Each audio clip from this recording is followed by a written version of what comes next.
Indonesia merupakan negara bahari, 2/3 wilayahnya berupa lautan.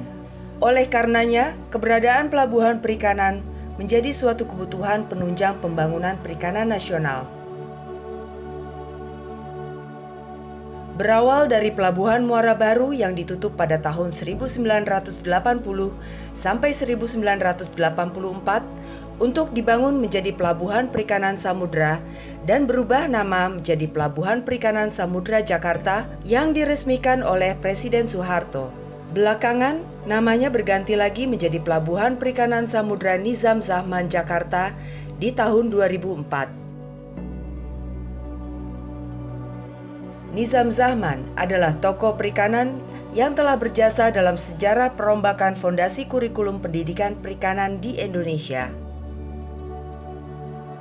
Dulu situasinya masih lautan ya. Ini kita berdiri ini laut karena batas pantainya itu adalah di pintu gerbang. 80 dibangun secara fungsional, tahun 84 diresmikan oleh Pak Presiden Pak Soeharto. Sampai dengan tahun 86 tuh kondisinya masih ya relatif sepi lah. Nah, sampai tahun 86 itu ada perpindahan dari masyarakat perikanan dari Kalibaru masuk ke sini. Jadi itu perubahan masyarakat nelayan yang berpindah ke sini dengan segala macam budayanya gitu loh. Kembangnya sangat meningkat sekali gitu loh ya. Terutama waktu itu mendatangkan ikan-ikan dari daerah segala macam itu kan. Nah itu makanya tadi saya katakan memang dengan budayanya. Kalau dulu coba nelayan gitu kan dengan budaya telanjang, pakai kolor gitu. Nah, terus apa strategi kita gitu loh kan? Kita tempatkan ibu-ibu itu di loket tempat pembelian es. Nah, sehingga mereka akhirnya paling tidak pakai sarung. Dia pesan beli es, masukin ikan ke cold storage. Budaya pesisir kan seperti ya.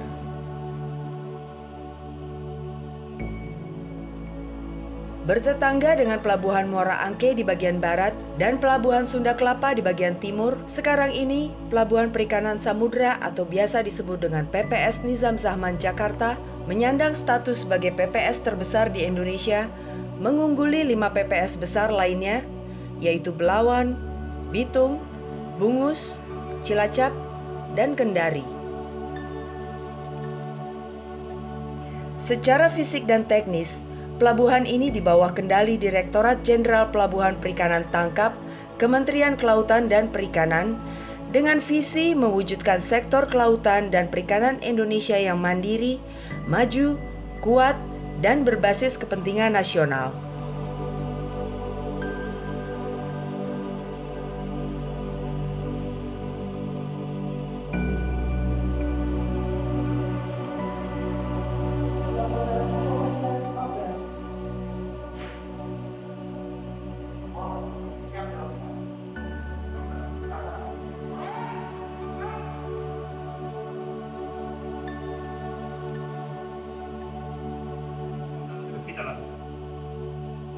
Yang terakhir adalah dalam rangka pada area peningkatan kualitas pelayanan publik.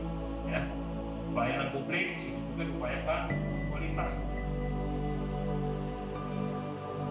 Data di tahun 2020 sebanyak 1.811 kapal yang berlabuh di PPS Nizam Zahman ini. Kemudian 70 hektar merupakan lahan dan berdasarkan sertifikat yang dimiliki atas nama Perum Perindo. Tetapi fasilitas umum seperti musola, tempat parkir, gedung kantor, kemudian jaringan drainase dan jalan-jalan itu dikelola oleh PPS Nizam Zahman.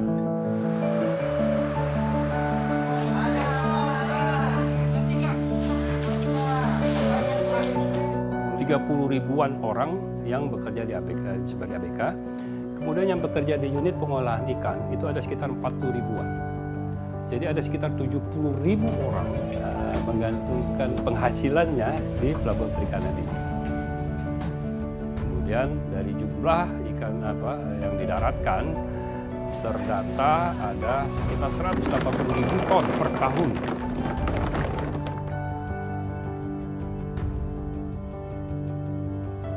Kita akan melakukan berbagai terobosan. Yang paling utama adalah memanfaatkan IT. Jadi memanfaatkan IT untuk meningkatkan kemudahan-kemudahan, kemudian mempercepat pelayanan.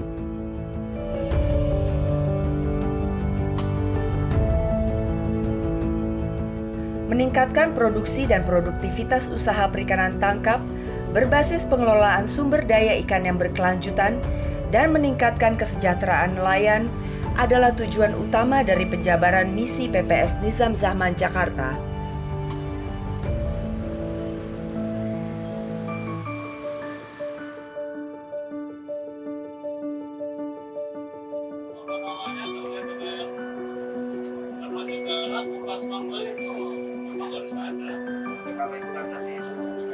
Oleh karena itu, menjaga keselamatan dan keamanan pelayaran kapal perikanan dan nelayan juga menjadi prioritas yang diutamakan.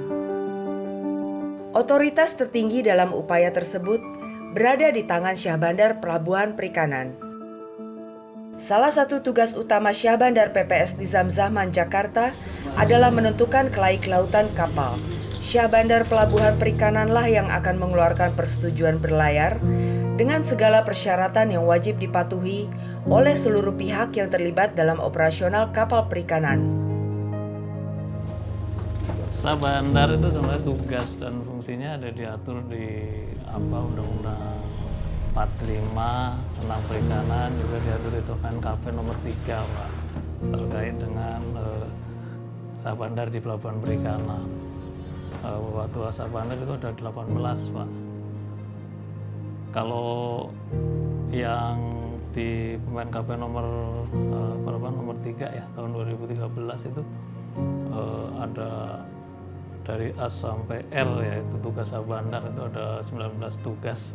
Salah satunya ya terkait dengan mengatur kedatangan dan keberangkatan kapal, menerbitkan SPB surat persetujuan berlayar, terus menandatangani surat tanda lapor kedatangan kapal, surat keberangkatan kapal, terus terkait dengan pemeriksaan teknis nautis kapal-kapal yang akan berangkat. Syah Bandar Pelabuhan Perikanan mempunyai kewenangan dalam mengeluarkan administrasi izin berlayar bagi kapal perikanan dengan memastikan seluruh persyaratan keselamatan, keamanan, dan sistem navigasi pelayaran sudah terpenuhi. Syah Bandar Pelabuhan Perikanan pun mempunyai kewenangan dalam peraturan keselamatan ketika kapal sedang bersandar di pelabuhan. Seorang Syah Bandar Pelabuhan Perikanan berusaha memegang teguh prinsip zero accident. Untuk kapal-kapal yang akan sandar, kapal-kapal yang sudah sandar, para merubah haluannya menghadap ke utara. Tidak melakukan kegiatan repair, tidak melakukan pengelasan di tempat yang tidak sesuai peruntukannya. Kita kalau patroli, setiap patroli kita sampaikan begitu Pak, tapi ya masih ada lah 1-2 yang masih bandel gitu Pak. Ya kita udah bosan-bosan Pak, kita kasih tahu terus Pak, karena ya mudah-mudahan dengan mereka kita ingatkan terus, lama-lama mereka sadar bahwa kalau terjadi gini memang bahaya kebakaran yang memang berapa kali sudah terjadi. Kalau yang kemarin yang terjadi terakhir itu Pak, tiba-tiba saya dapat telepon dari kepala pelabuhan Pak, bahwa ada kebakaran, bisa enggak dioperasikan kapal tugboat kita. Waktu itu begitu saya terima, saya langsung jawab, siapa? Nanti saya segera kami tindak lanjut. Saya langsung tutup Pak teleponnya, naik ke menara Pak untuk memonitor. Tutup, saya telepon ke TG Antasena untuk dipersiapkan. Saya sampaikan segera disiapkan untuk melakukan pemadaman. Monitor, Antasena segera menuju ke lokasi. Melakukan persiapan setelah semuanya ready, kita menuju TKP untuk melakukan pemadaman. Jadi dari kapal Antasena lumba-lumba pun siap. Jangan panik Pak, jangan sampai terjadi tabrakan kapal. Kosongkan jalur yang akan menuju ke TKP, biar kami mudah melakukan pemadaman. Tanggung jawab Syah Bandar Pelabuhan Perikanan tidak hanya sampai di pengaturan keselamatan dan keamanan, namun juga bertanggung jawab apabila terjadi insiden. Syah Bandar Pelabuhan Perikanan harus tetap mengawal tuntasnya insiden yang berkaitan dengan hukum terhadap suatu kejadian.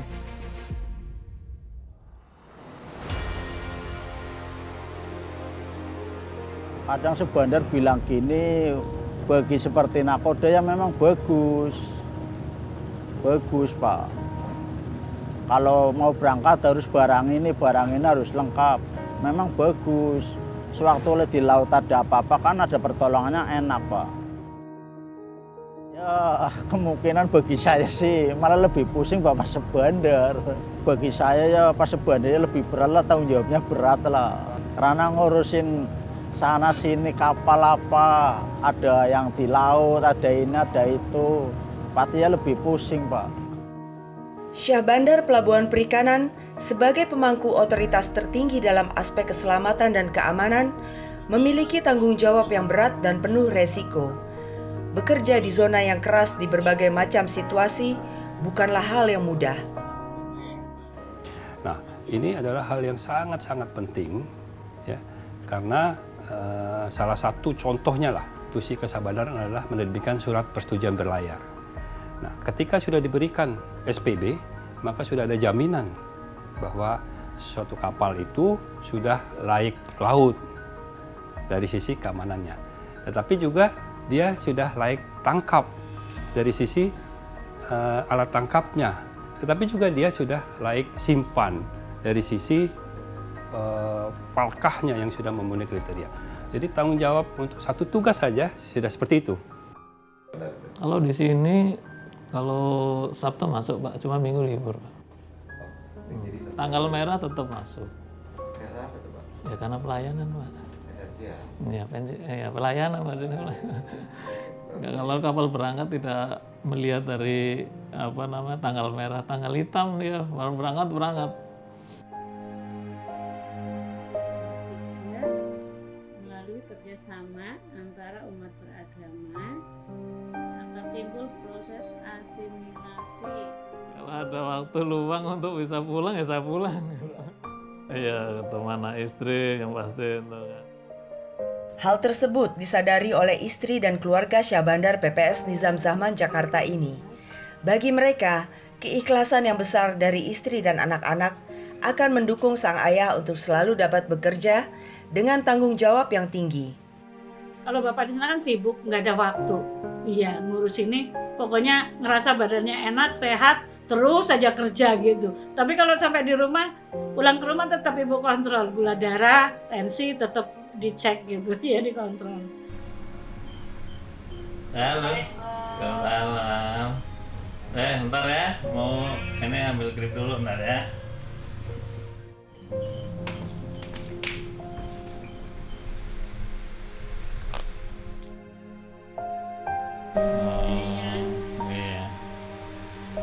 Iya lah, diurus semua lah pokoknya.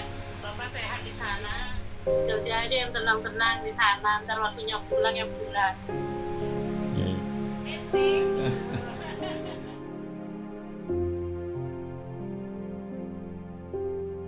Obat-obat misal gitu jangan sampai lupa. Kalau telepon bapak nggak nelpon, ibu yang nelpon gitu tiap malam nih ya. Kalau soal pulang itu ya nggak apa-apa sih, walaupun kemarin juga 3 bulan sampai 4 bulan belum pulang, ya nggak apa-apa, yang penting bisa komunikasi lewat handphone gitu, voice chat gitu. Pulang ya ya cari hiburan Pak. Kalau cari hiburan kami karena kebetulan saya di rumah ini ya ada kegiatan untuk misalkan tanaman apa gitu ya, itu sebagai hiburan saja Pak. Kalau pulang dari hiburannya itu kadang-kadang tengok sawah atau tengok kebun gitu kan. Namun begitu, sang anak Lutfi Ramadhani mengungkapkan kebanggaan mereka terhadap sang ayah. Bapak itu orangnya kerja keras, baik, terus rajin, disiplin, ya pokoknya sangat bekerja keras untuk keluarga lah gitu. Ya kalau saya sih bangga banget karena apa ya, pekerjaan Bapak itu mulia, dia bekerja untuk negara gitu, bekerja untuk nelayan, ya pokoknya bangga.